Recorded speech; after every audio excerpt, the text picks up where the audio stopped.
तो स्टार्ट करते हैं। माध्यक या माध्यिका बोलो एवं बहुलक पार्ट नंबर जो है आपका 7 होगा।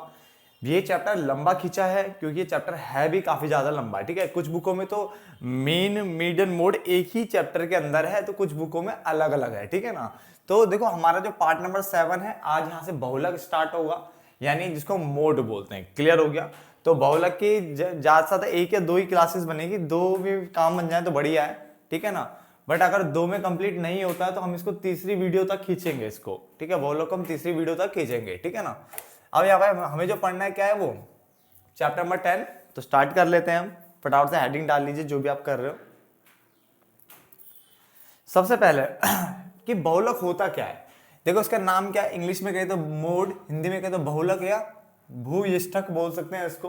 ठीक है ना, तो यह एक श्रेणी का वह मूल्य होता है, ये एक श्रेणी का वो मूल्य होता है जो अन्य किसी मूल्य की अपेक्षा या जो किसी अन्य किसी मूल्य की अपेक्षा अधिक बार दोहराया जाता है। यानी जो बहुलक होता है वो किसी श्रेणी का वो मूल्य होता है जो अन्य किसी मूल्य की अपेक्षा अधिक बार क्या होता है, दोहराया जाता है। अर्थात ये एक श्रेणी का वो मूल्य है जो जिसकी आवृत्ति सबसे अधिक होती है, सिर्फ जिसकी आवृत्ति सबसे अधिक होती है, मतलब जिसकी फ्रीक्वेंसी जो है ना वो सबसे अधिक होगी। क्लियर हो गया? यानी बहुलक पहचानने का तरीका क्या है, जो सबसे ज्यादा बार आ रहा है, जिसकी आवृत्ति यानी बारंबारता बार बार आ रही है, यानी बार बार आ रहा है, तो वही हमारा बहुलक होता है। इसको किसके द्वारा दिखाते हैं, जेड। जैसे मैंने बताया था कि जो मीन होता है उसको हम एक्स बार दिखाते हैं, जो मीडियन होता है उसको हम एम दिखाते हैं, और जो मोड होता है उसको हम जेड दिखाते हैं। ठीक है ना, जेड से। डन। चल, तो बहुलक की गणना कैसे करनी है। श्रेणी आपको पता है 3 तरह की श्रेणी होती है, व्यक्तिगत श्रेणी, विविक्त श्रेणी और आवृत्ति वितरण श्रेणी। ठीक है ना, इसके अलावा बुक में अगर और भी चीजें लिखी है तो बेटा वो इन्हीं के पार्ट बनते हैं, जिसमें क्या है असमान वर्गांतर होता है या इस टाइप की चीजें होती है ना, वो सब देखी जाती है। तो होते तो व्यक्तिगत, विविक्त और आवृत्ति वितरण श्रेणी है, जिसमें हमने इंडिविजुअल सीरीज, डिस्क्रीट सीरीज और फ्रीक्वेंसी डिस्ट्रीब्यूशन यानी कंटिन्यूअस सीरीज। क्लियर हो गया कि किस किस विधि द्वारा करेंगे, तो इसमें हम कर सकते हैं निरीक्षण द्वारा कर सकते हैं, निरीक्षण मतलब इंस्पेक्शन होता है, उसके द्वारा कर सकते हैं, या व्यक्तिगत श्रेणी को विविक्त यानी इस श्रेणी में बदल के भी कर सकते हैं। तो पहला निरीक्षण या व्यक्तिगत श्रेणी को विविक्त श्रेणी में बदल के। इसमें कैसे कर सकते हैं, निरीक्षण और समूहीकरण 2 मेथड आपके पास, इसमें भी निरीक्षण और समूहीकरण 2 मेथड आपके पास। क्लियर हो गया? तो ये उतार लो और अब हम धीरे धीरे इसको करना स्टार्ट करते हैं लाइन बाय लाइन। तो आपके सामने जो क्वेश्चन है अभी, ये एक सिंगल सीरीज है और इसको हम इंडिविजुअल सीरीज बोलेंगे। क्या बोलेंगे, इंडिविजुअल सीरीज बोलेंगे। तो स्टार्ट करते हैं। ठीक है ना, एक चीज याद रखना, मैं आपको दोबारा बोल रहा हूं, अगर जो इंडिविजुअल सीरीज के साथ अगर क्रम संख्या लिखी है 1 2 3 4 5, तो 1 2 3 4 5 इनसे कोई मतलब नहीं होता है। अगर वो क्रम संख्या दी है 1 2 3 4 5 बट ऊपर क्रम संख्या नहीं लिखा है, हेडिंग लिखा है, उसका साइज यानी इसको एक्स बोला गया, तो फिर तो वो एक्स है। बट देखो मैं बताता हूँ क्या बोलना चाहते हो। अगर जैसे सीरीज है ये वाली, ठीक है ना, ये आपको कोई भी सीरीज दी है यहाँ पे, मतलब कुछ भी लिखा है 3 5 2, ठीक है, 2 9 8 7 ऐसा दिया हुआ है एक, और उसके आगे लिखा हुआ है यहाँ पे क्रम संख्या लिखा है 1 2 3 4 5 समथिंग ऐसा लिखा हुआ है। तो एक क्रम संख्या है, इसका कोई यूज नहीं होगा। बात समझ आ गया? ठीक है ना, सिर्फ ये यार ये इंडिविजुअल सीरीज का पार्ट माना जाएगा, यानी 2 होने के बावजूद भी इंडिविजुअल सीरीज मानी गई। क्यों इंडिविजुअल सीरीज बोल रहा हूं मैं, व्यक्तिगत श्रेणी क्यों कह रहा हूं, क्योंकि क्रम संख्या से कोई मतलब नहीं होता। समझ में आ गया? तो ये फिर एक ही सीरीज बची है। सिंगल सीरीज को क्या कहते हैं, व्यक्तिगत, है ना। सिंगल जो श्रेणी होती है उसे व्यक्तिगत कहते हैं। बट मान लो यहाँ पे है तो 1 2 3, बट यहाँ पे लिखा हुआ है इन्होंने साइज बोला हुआ है, ये साइज है, यानी आपको एक्स गिवन है। तो अगर ये एक्स गिवन है फिर तो बेटा ये एफ होगा। ठीक है ना, और ऐसे केस में 3 है तो दोनों ही कंसिडर किए जाएंगे, क्योंकि ये क्रम नहीं लिखा है। समझ में आ गया, सीरियल नंबर नहीं है, तो उसका मतलब फिर ये एक्स हो गया, एफ हो गया, फिर ये डिस्क्रीट सीरीज का पार्ट हो जाता है, यानी विविक्त श्रृंखला। ठीक है, दिमाग में ना हर चीज होनी चाहिए, याद रखना। तो इसको देखो कैसे करते हैं। अगर मैं निरीक्षण के द्वारा करूं, निरीक्षण in by inspection method apply करूं, तो कैसे देखो, जो सबसे ज्यादा बार आ रहा है, सबसे ज्यादा कौन आ रहा है, 8 2 बार है, 7 एक ही बार है, 6 1 2 3 6 3 बार है। तो इसका आंसर यही हो गया, जो 6 है सबसे अधिक, ठीक है, 3 बार, 6 सबसे अधिक 3 बार आ रहा है, आ रहा है, ठीक है। 6 जो है सबसे अधिक क्या आ रहा है, 3 बार आ रहा है। अतः जो बहुलक है यानी जो z होगा बराबर कितना होगा 6। बस सिंपल सा आंसर, जो सबसे ज्यादा बार आ जाए वही इसका आंसर होता है। तो इंस्पेक्शन मेथड ये होता है कि आपने देखा और आपको पता चला कि कौन सा जो वैल्यू है बार बार रिपीट हो रहा है। तो 6 ज्यादा बार रिपीट हो रहा है, 3 बार, सबसे ज्यादा 6 ही हो रहा है, तो इसका आंसर भी क्या होगा, 6 होगा। क्लियर हो गया, कोई दिक्कत तो नहीं। अब दूसरा मेथड क्या था इसके अंदर, दूसरा मेथड ये था बच्चा कि व्यक्तिगत श्रेणी को आप आवृत्ति वितरण में भी बदल सकते हो। तो कैसे बदलेंगे, ध्यान से देखो, इस तरह से बदल सकते हो आप। सपोज करो ये x है आपके, ठीक है। अब जो रिपीट हो रहा है उसको मत लिखना, जो सिंगल सिंगल लिखो। सबसे पहले क्या लिखते हैं, 3 लिख ले, ठीक है ना। आप इसको सीरियल नंबर डाल सकते हो, कोई दिक्कत नहीं। क्या इसको असेंडिंग या डिसेंडिंग ऑर्डर में लिखना जरूरी है, नहीं, ऐसा कुछ नहीं होता। वो सिर्फ मीडियन के अंदर होता है, माध्यिका यानी माध्यक के अंदर होता है। उसको असेंडिंग डिसेंडिंग यानी अवरोही और आरोही जो भी होता है ना, आरोही और अवरोही क्रम में लगाना वहां होता है, यहाँ नहीं होता। तो मैं इसको सही से कर देता हूँ थोड़ा सा, 3 के बाद मैं इसको थोड़ा 4 कर देता हूँ। तो मैं ये आरोही अवरोही क्रम नहीं, मैं खाली क्रम में लिख रहा हूँ बस, ठीक है ना, और कोई मेरा मतलब नहीं है। 3 4 5 6 7, 3 4 5 6 7 और 8, ठीक है ना। कौन कितनी बार रिपीट हो रहा है वो नहीं। अगर मैं इसको बढ़ते हुए क्रम में लिख रहा होता तो जो रिपीट होता वो भी लिखता, जैसे 3 हो गया, उसके बाद 4 2 बार है तो 2 बार 4 लिखता, अगर ऐसा होता तो, ठीक है। तो मैंने सिर्फ और सिर्फ लिखा है, और फिर मैं देख रहा हूँ उसकी फ्रीक्वेंसी कौन कितनी बार आ रहा है। 3 कितनी बार आ रहा है भाई, 1 बार। 4 आ रहा है 2 बार, और 3 आ रहा है 1, एक ही बार आ रहा है। 3 तो हो चुका है ना, 4 भी हो गया। 5 1 बार, 6 3 बार आ रहा था, 7 1 बार आ रहा है, और 8 कितनी बार आ रहा है, 2 बार। कितने हो गए, टोटल भी कर लो, कोई दिक्कत नहीं। 2 और 3 4 5 6 7 8 9 10, ठीक है। देखो हमारा क्या है, एक्स भी मैंने बना दिया और एफ भी मैंने बना दिया। क्या बना दिया मैंने, एक्स बना दिया और मैंने क्या करा, एफ बना दिया, ठीक है ना। अब इतना करने के बाद अब देखो, जब अगर इस तरह से बना लेते हो तब तो सीधे सीधे दिखेगा, देखो कि 6 जो है 3 बार आ रहा है, 6 जो है 3 बार आ रहा है, अर्थात जो जेड होगा वो कितना होगा, 6 होगा। सबसे ज्यादा बार 6 आ रहा है। तो ऐसे बना के भी देख सकते हो आप, ठीक है ना। नोट डाउन करो और क्वेश्चन करते हैं बच्चा, फटाफट से नोट डाउन करिए। आप एक्सपर्ट हो चुके हो बच्चे इन चीजों के लिए, फटाफट करिए। तो इस क्वेश्चन को देखिए, एक और कर लेते हैं। इसको अगर ध्यान से देखें तो हमारे पास कौन सी संख्या, देखो निरीक्षण मेथड से करता, अगर निरीक्षण से करते तो हम क्या बोलेंगे, कौन सबसे ज्यादा बार आ रहा है इसमें, 22। तो हम बोलेंगे 22 सबसे अधिक बार, ठीक है, अधिक बार अर्थात कितनी बार, एक बार 22 है, 2 3 4 है ना, 4 बार आ रहा है। अतः बहुलक यानी z बराबर 22 होगा, ठीक है। ये तो बिल्कुल सिंपल हो गया निरीक्षण वाला, ठीक है ना। चलो अब इसका दूसरा पॉइंट करते हैं। अगर मैं इसको व्यक्तिगत श्रेणी से विविक्त श्रेणी में बदलूं तो कैसे बदलेंगे। तो पहले मैं इसको सीधा डेटा लिख देता हूं। सबसे पहले क्या आएगा, एक सेकंड में कॉल आ रही है, चलो। तो सबसे पहले तो मैं इसको सही श्रेणी में लिख देता हूं।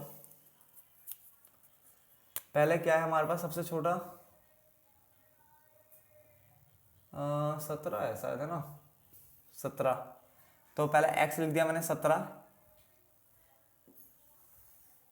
17 के बाद f भी कर लेता हूँ साथ साथ में। 17 कितनी बार है ये भी देख लूँ, 1 2 2 बार है।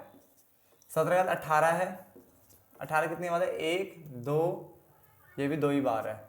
19 है, 19 भी है, 1 20 20 है, 1 2 2 बार। 21 कितनी बार है, 1 2,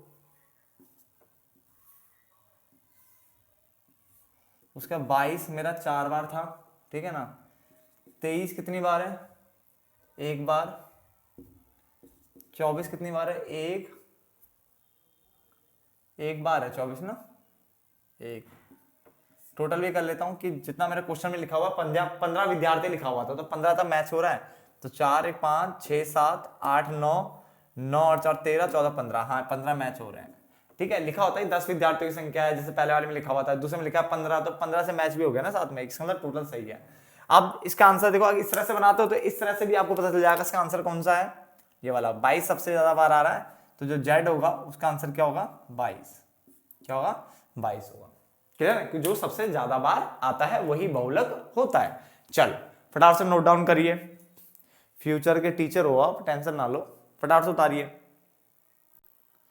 तो हमने क्या करा, हमने अभी जो है वो व्यक्तिगत श्रृंखला हमने खत्म कर दी, ठीक है ना, दोनों मेथड से, निरीक्षण भी करके और दूसरा व्यक्तिगत श्रृंखला को खंडित यानी विविक्त श्रृंखला में परिवर्तित करके। बट अगर मान लो क्वेश्चन ऑलरेडी ही विविक्त श्रृंखला का है तो यार होना तो वही है ना। क्या करना है, सबसे पहले हमने देखना कि सबसे ज्यादा वो जो आवृत्ति की यानी व्यक्ति की संख्या जो है, ये जो आवृत्ति है किस में ज्यादा आ रही है, सबसे ज्यादा इसमें, ये सबसे ज्यादा है। तो हम बोलेंगे जो 140 है, ठीक है, 140 सबसे अधिक बार, ठीक है, यानी 10 बार, अधिक बार पढ़े 10 बार आ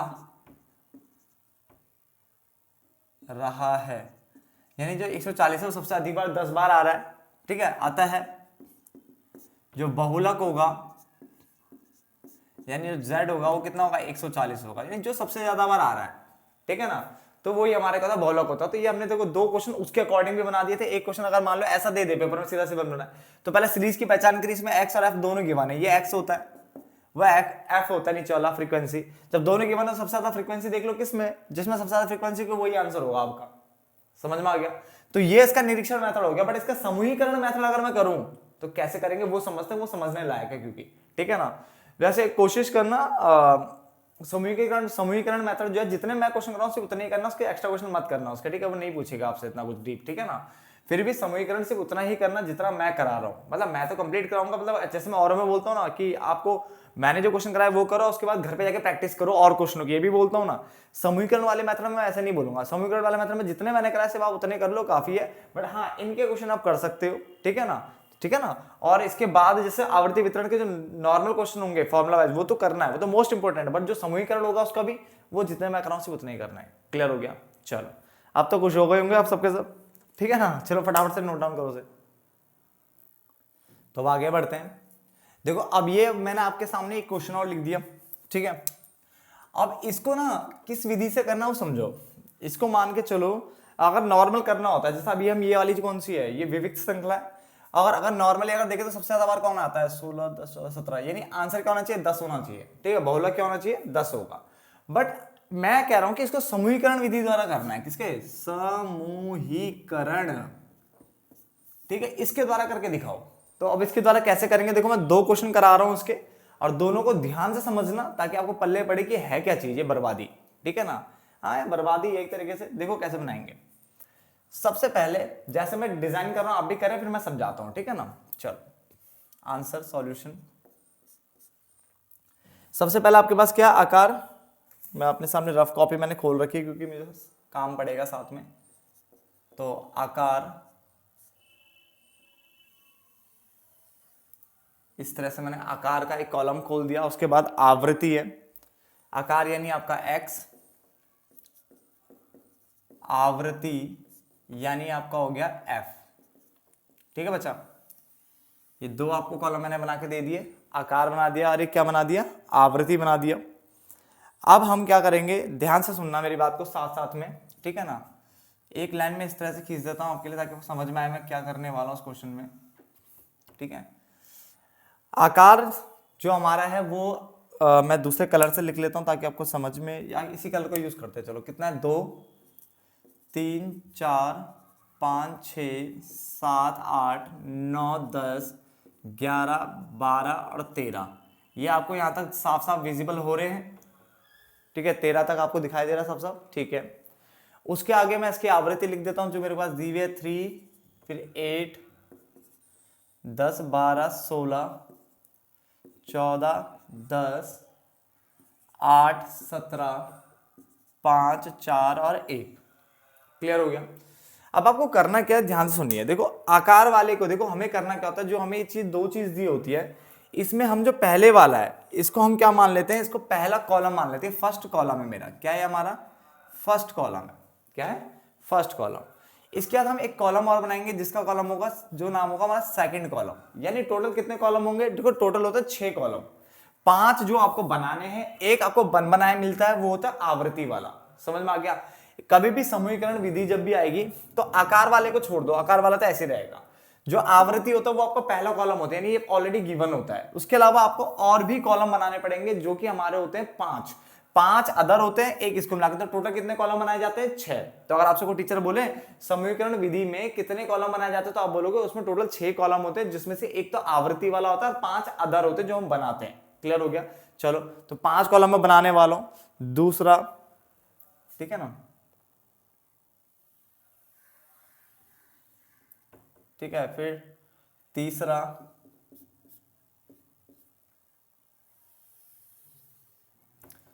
चौथा, फिर ये 5वां, और देन ये छठा। ठीक है ना। तो 6 कॉलम मैंने बना दिया आपके सामने।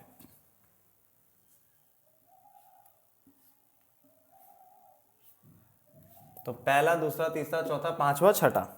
ठीक है, इसको मिटा देते हैं, यहाँ ज्यादा जरूरत नहीं है। ठीक है। अब पहले वाले में तो बेटा आपका आवृत्ति ऑलरेडी आ गया। जो दूसरा कॉलम होता है उसमें हम पहले और दूसरे का जोड़ करेंगे। जिस तरह से लिख रहा हूं समझे, आप भी इसी तरह से करेंगे। ठीक है ना। जो अगला होगा उसमें 2 + 3 दूसरे और तीसरे मध्य का जोड़ किया जाता है, 2 और 3 का जोड़ किया जाता है। ठीक है। अगले वाले में 1, 2 और 3 का, फिर 2, 3 और 4 का। ठीक है, बनाइए टेबल को साथ साथ मेरे साथ। ठीक है ना। और लास्ट वाले में आपका आएगा 3, 4 और 5 का। ठीक है, समझो ध्यान से। तो अभी तक समूहीकरण विधि में आपने क्या समझा, देखो आराम से समझे, कोई दिक्कत नहीं है। जो मैं जितने क्वेश्चन में कराऊंगा सिर्फ वही करना है इस वाले में, और आपको समझ में आ जाएगा। ठीक है ना। तो आकार ये ना आवृत्ति लिख लिया, ये पहला कॉलम होता हमारा, बाकी 5 बना दिए। अब आपको करना क्या है, 2-2 का जोड़ा बनाना। मैं मार्कर चेंज कर लेता हूं थोड़ा सा साथ में। ठीक है, 2-2 का जोड़ा बनाना सबसे पहले। तो 2-2 का जोड़ा अगर मैं बनाऊं तो देखो 3 और 8। ठीक है ना। पहला जोड़ा जो बनेगा वो किस किस का बनेगा, 3 और 8 का बनेगा। 2-2 का जोड़ा देखो तो 3 + 8, पहला जोड़ा 3 + 8 इक्वल टू कितना आ गया, 11। कितना हो गया, 3 + 8 इक्वल टू कितना आ गया, 11 आ गया। ठीक है ना, समझ में आ गया यहां तक। उसके अलावा आगे चलते हैं। अब देखो 2 जोड़े हो चुके हैं, अगले 2 जोड़े 10 और 12 वाला। तो 10 + 12 कितना हो गया हमारे, 22 हो गया। ठीक है, साथ साथ में करते रहिए। 10 + 12 इक्वल टू कितना हो गया, 22 हो गया। ठीक है ना। तो हमारा पहला जोड़ा यहाँ पे खत्म हो गया था। मैं लाइन भी खींच देता हूँ ताकि समझ में आ जाए। यहाँ तक ये दोनों का हो गया। अब 10 और 12 का भी हो चुका हमारा। अब आएगा 16 और 14 का। तो 16 + 14 कितना होते हैं, 30। तो ये भी कंप्लीट हो गया। फिर 10 + 8 इक्वल टू होता 18, ये भी हो गया। फिर 17 + 5 इक्वल टू होता 22, ये भी हो गया।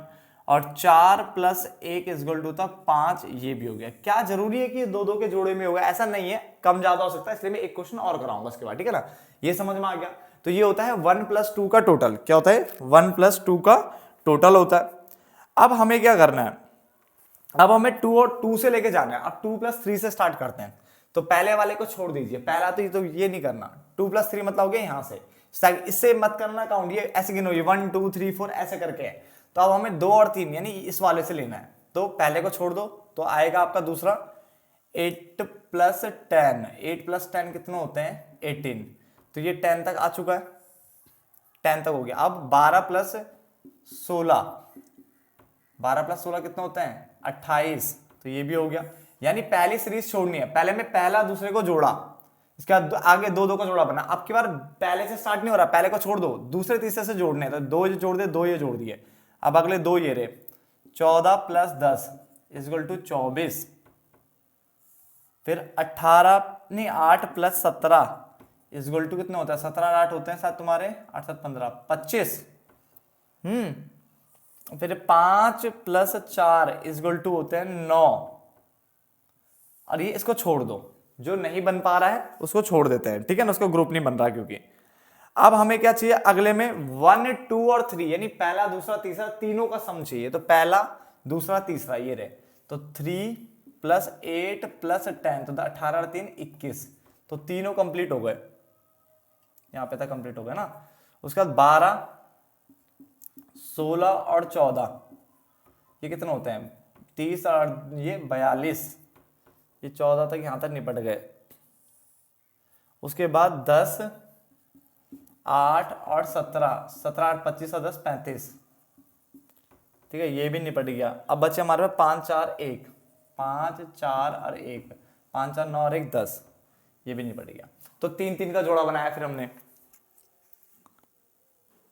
समझ में आ रहा है क्या करा? सबसे पहले पहला कॉलम दिया हुआ था, दूसरा कॉलम 1 2 जोड़े पहले, फिर 2 से स्टार्ट किया तो 2 3 3, फिर 4 5 ऐसे करके जोड़े। अब 1 2 3 पहले 3 फिर 3 3, अब 2 3 4 है।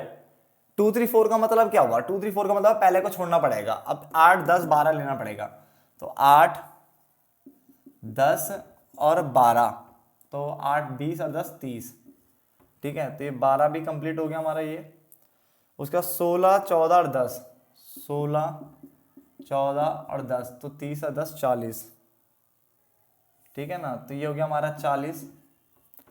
फिर 8 17 5, 8 17 और 5 रिजल्ट हो गया 30, ठीक है ना, ये भी कंप्लीट हो गया। बाकी छूट जाएंगे 4 और 1 इसमें छूट गए मेरे पास, ठीक है ना।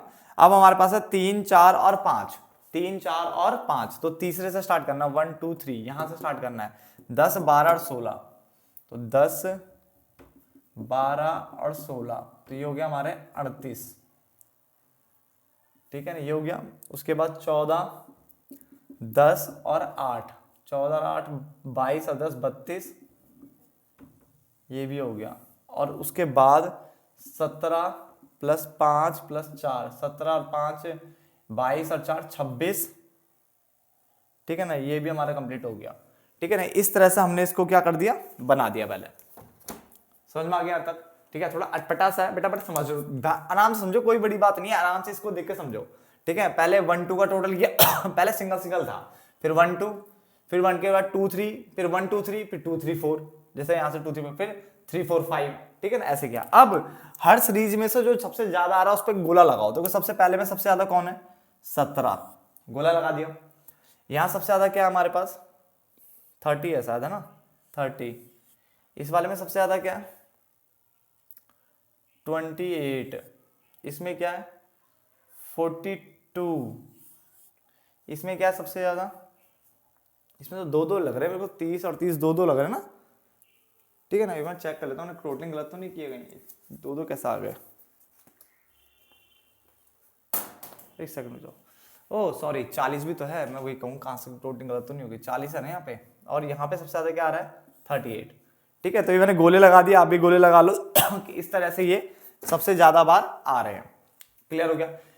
मैं इसकी फोटो क्लिक कर रहा हूं, आप प्लीज इसे अपने सामने रखना, क्योंकि अब जो उसके बाद जो टेबल बनेगी ना, विश्लेषण टेबल, वो इसी के आधार पे बनेगी, तो मुझे मिटाना पड़ेगा, जगह नहीं है, ठीक है ना। और नॉर्मल बोर्ड है तो मैं इसको कुछ कर भी नहीं सकता, ठीक है, तो मुझे मिटाना पड़ेगा, देन आगे बढ़ते हैं, ठीक है ना। तो अब ये बनाइए अपने सामने, देखो क्या बनाया मैंने, विश्लेषण सारणी, ठीक है। पहले वाली क्या थी? वो समूहीकरण सारणी, उसके ऊपर हेडिंग डाल सकते हो, पहले वाले के ऊपर समूहीकरण सारणी, और ये विश्लेषण सारणी, ये बनती है इसके बाद, ठीक है, जिसमें लिखा है अधिकतम आवृत्ति वाली मद, यानी जो अधिकतम आवृत्ति वाली वो मैं यहां लिखने वाला हूं। कैसे बनाया ध्यान से समझिए। इधर आएंगे आपके स्तंभ यानी कॉलम, कितने कॉलम थे टोटल? 6, तो 6 कॉलम मैंने खींच दिए। और इधर आपके आते हैं आकार, जो आकार था आपके पास, ठीक है ना। तो कितना था? 2 से लेके, मेरे पास जो क्वेश्चन था उसमें था 2 से लेके 13 तक, तो मैंने 2 से लेके 13 तक लाइन खींच दी, और फिर first second third fourth fifth करके इस तरह से खींचा। इसलिए मैं कह रहा हूं जितने क्वेश्चन मैं करना उतने ही करो, समझ में आ जाएगा, टेंशन नहीं। अभी एक और करेंगे, अच्छे से एकदम क्लियर हो जाएगा ये, ठीक है ना।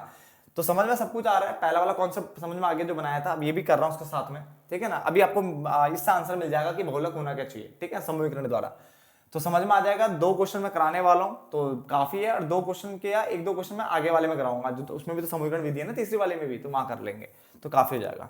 तो कैसे करना है ध्यान से देखिए।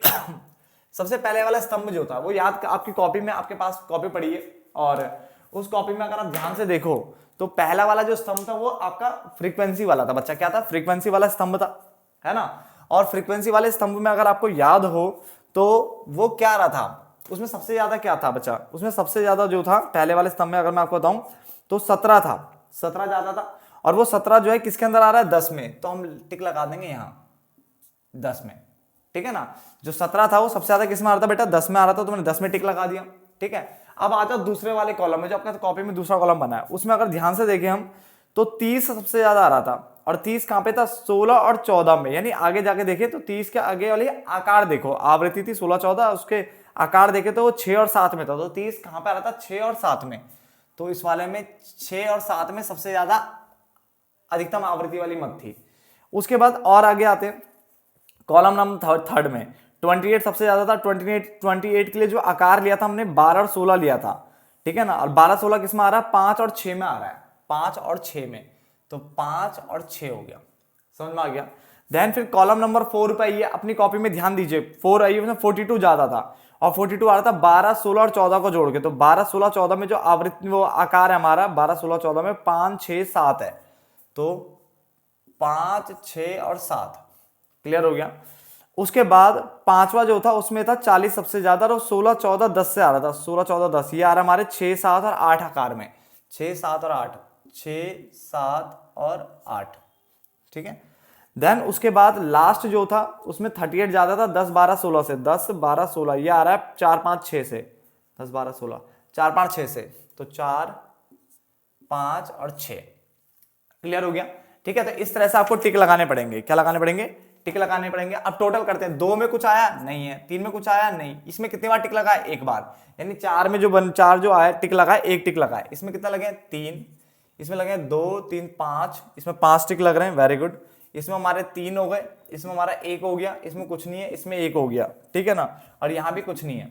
तो सबसे ज्यादा बार टिक किस में लग रहा है, बताए सबसे ज्यादा टिक लग रहा है आपका, मैं चेंज कर देता हूँ मार्कर, सबसे ज्यादा लग रहा है वो ये वाले में लग रहा है ठीक है ना, ये लग रहा है। और इसका आकार क्या हमारा, इसका आकार है 6, तो जो हमारा बहुलक होगा, बहुलक होगा यानी z होगा, ठीक है, उसका आंसर क्या आएगा, 6 आएगा, क्या आएगा, 6। तो इस तरह से समीकरण विधि द्वारा भी निकाला जा सकता है, समीकरण विधि से जो आंसर आता है बेटा वो अलग आता है, ठीक है ना। तो 6 इसका आंसर है, 6 5 बार आ रहा है, ठीक है, इसमें 5 बार टिक लग रहे हैं, डन है ना। बट अगर नॉर्मल विधि से करते तो बेटा तो सीधा आंसर 10 आ रहा था हमारा, हमने बताया था ना। अगर उस विधि से करते नॉर्मल, जो कौन सा होता है, जो हमारा निरीक्षण वाला जो होता है ना, उससे, ठीक है। नोट डाउन करिए सब फटाफट से।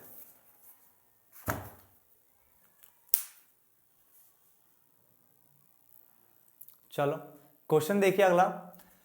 तो ये आपका क्वेश्चन है, समीकरण सारणी बनानी है, तो बना के देखते हैं। देखो इसमें मेरी कोई गलती नहीं, क्वेश्चन ही ऐसे, बट मैं आपको करा रहा हूं, मैं छोड़ बिल्कुल नहीं रहा, ठीक है ना। चलो समीकरण सारणी की बात कर लेते हैं। चलो पहले बनाना स्टार्ट करें। सबसे पहले आयु यानी जो आकार है इसका कॉलम मैं खींच देता हूं, आयु ना यानी x, इसको सीधे सीधे खींच देते हैं। उसके बाद व्यक्तियों की संख्या, इसको मैं f ही लिख दूं सीधे, है ना, टाइम वेस्ट क्या करना है इसमें, f लिख देते हैं इसे, ये हो गया, ठीक है। मैंने किस तरह से बताया था कि आपका ये हो गया, इसको हम क्या कर लेते हैं, थोड़ा सा नीचे से लाइन खींच देते हैं इस तरह से, है ना। और ये मेरा क्या हो जाएगा, कॉलम नंबर 1 हो जाएगा, ये कॉलम नंबर फर्स्ट हो जाएगा, ठीक है ना। देन सेकंड कॉलम आएगा,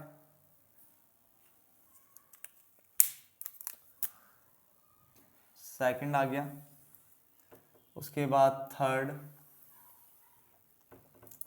फोर्थ,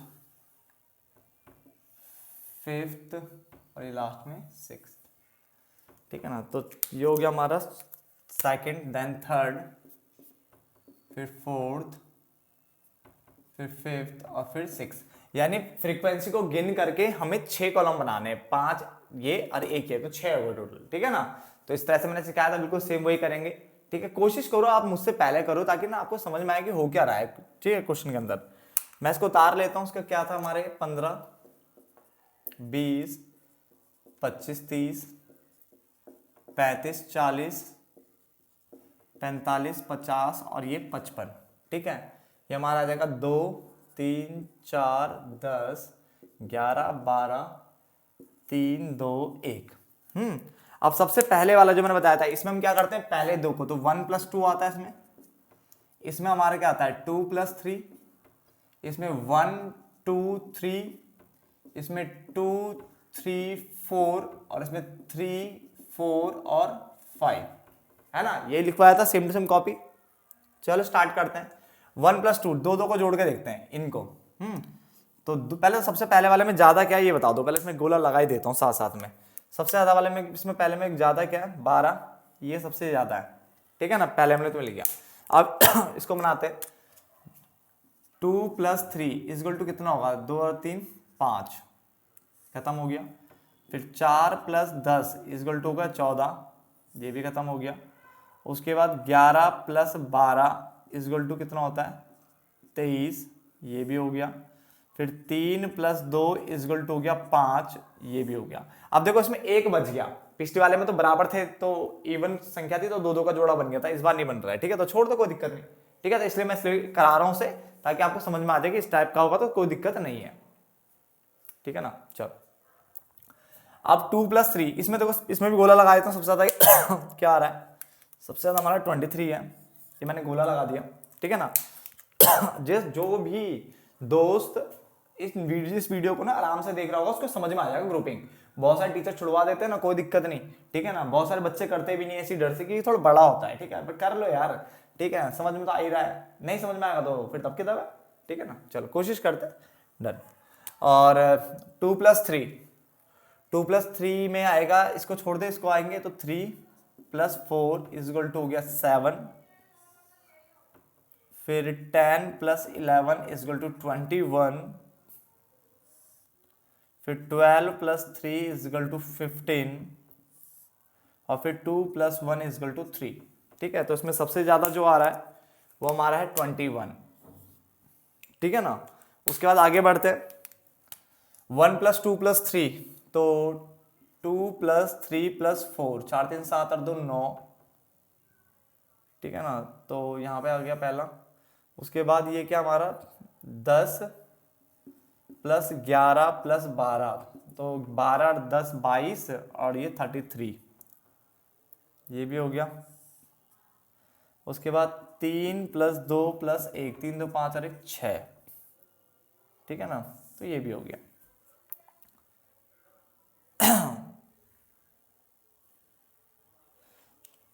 तो सबसे ज्यादा जो मेरा आ रहा है मेरे हिसाब से तो ये 33 है, डन, यहां तक हो गया।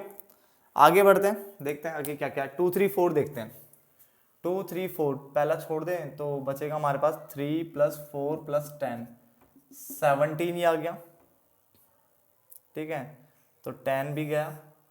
फिर 11 + 12, यार 3 + 4 7 ये आ गया। फिर 11 3 4 10, ठीक है, 11 12 और 3, 11 12 और 3, तो ये आ गया तुम्हारा 25, नहीं 25 नहीं आएगा, 26 आएगा ना ये, ठीक है, 26 आ रहा है ये मेरा, ठीक है। और उसके नीचे बन रहा है फिर क्या नाम है 3 तक हो गया यहाँ तक। अब 2 आ रहे हैं, 2 में जोड़ा नहीं बनेगा, तो उसका मतलब ये यहीं पे रहेगा ज्यादा, ठीक है ना। चलो अब देखते हैं अगला, देखते हैं इस वाले में क्या बन रहा है।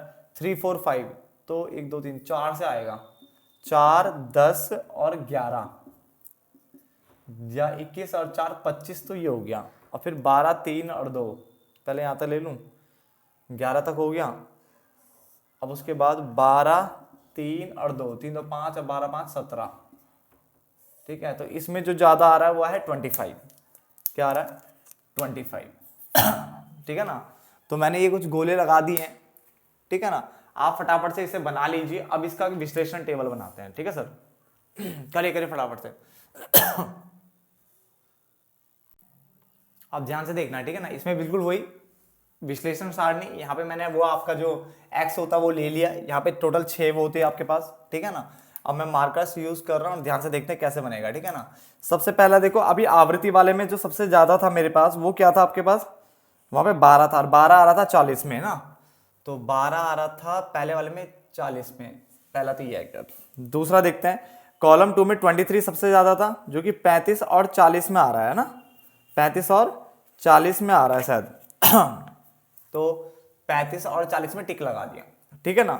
उसके बाद फिर हमारा कॉलम नंबर थर्ड जो था उसमें 21 ज़्यादा था, और 21 किस किस में आ रहा है, 21 जो आ रहा है आपका वो 30 और 35 में आ रहा है शायद, है ना। 21 30 नहीं, हाँ 30 और 35 में आ रहा है, तो 30 और 35 में, समझ में आ गया। उसके बाद कॉलम नंबर 4, कॉलम नंबर 33 मेरा था, जो कि किससे जोड़ के बना था, 10 11 और 12 को ना, तो 30 35 और 40 में आएगा ये, 30 35 और 40 में, तो 30 35 और 40, ठीक है ना। उसके बाद अगला जो है उसके 33 का 26 आ रहा था, 26 किससे निकल के बना था, 11 12 और 3, ये आ रहा था 35 40 और 45, 35 40 और 45, 35 40 45, है ना। और लास्ट में जो था वो हमारा क्या था, 25 था, जो कि निकला था 4 10 और 11 जोड़ के, तो 25 30 और 35, 25 30 और 35, 25 30 और 35, ठीक है। इसमें कुछ नहीं आ रहा, इसमें कुछ नहीं आ रहा, ये एक बार टिक है, इसमें 3 टिक है, 3 और 2 5, इसमें 5 टिक है, 2 2 4, इसमें 4 है, इसमें 1 है, इसमें डेड है ना। तो जो बहुलक होगा मेरा यानी जो जेड होगा वो कितना आएगा मेरा, सबसे ज्यादा कौन है, ये यानी इसका मतलब 35, इसका आंसर आ रहा है 35 मेरे हिसाब से, 35, ठीक है ना, क्या है 35। और अगर नॉर्मल मेथड लगाता तो सबसे ज्यादा कौन किसका आ रहा था, 12 यानी 40 आंसर आता। देखो निरीक्षण विधि लगाता तो 12 सबसे ज्यादा थी, नॉर्मल देख के पता चलता जो, ठीक है, तो 40 आंसर आता, बट इसके हिसाब से देखा जाए तो 35 आ रहा है मेरा आंसर, ठीक है, क्या आ रहा है 35, डन। तो एक काम करते हैं, इस वीडियो को यहीं पे रोक लेते हैं, काफी बड़ी वीडियो बन गई है क्योंकि क्वेश्चन ही बड़े गंदे गंदे से हैं, ठीक है ना, बहुत बेकार क्वेश्चन है। तो एक काम करते हैं, इस वीडियो को यहीं पे रोकते हैं और पार्ट नंबर 2 में मिलेंगे इसके, मतलब पार्ट नंबर 2 कौन सा हो, इसका मतलब बहुलक का 2, यानी टोटल पार्ट जो होंगे 8, 8वां 8 9वां भी बनेगा जहां तक लग रहा है, जैसे लक्षण है क्वेश्चन हो गए, ठीक है। तो चलो ठीक है, अच्छे से समझते हैं, हमारा काम तो समझना है, और सॉरी मेरा काम तो समझाना है, आपका काम समझना है, तो फटाफट से करते हैं, नोट डाउन करिए इसको, ठीक है। मिलते हैं फिर नेक्स्ट पार्ट में, तब तक के लिए धन्यवाद दोस्तों।